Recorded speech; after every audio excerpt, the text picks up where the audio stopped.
It's interesting to note the extent of importance that youngsters today are giving to the environment, because otherwise, in the past, you would have noted that not so much importance would be given by youngsters to the environment.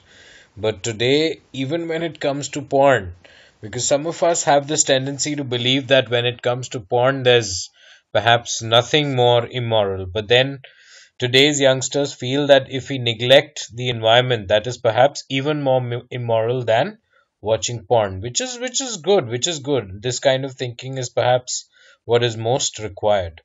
And this is a study which was done by a US based non-profit research organization called the Barna Group, which came to the conclusion that today's youngsters seem to have morally indifferent attitudes towards porn, which again is pretty fine, because porn per se, there's nothing wrong. We tend to criminalize and trivialize, and in some ways, there are a lot of people out there who are perhaps disgusted with porn, but then again, there's nothing wrong. It's just perhaps a glorified version of everyday sex that most of us indulge in anyway. So, to demonize porn and sort of look at it from an evil perspective as though it's something very, very wrong, that attitude in itself is wrong.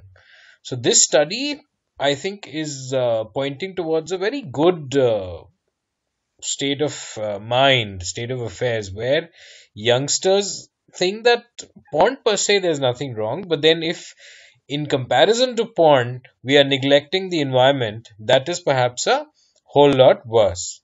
So in that ways, the pointer as far as the study is concerned is towards a positive perspective. That would be the conclusion.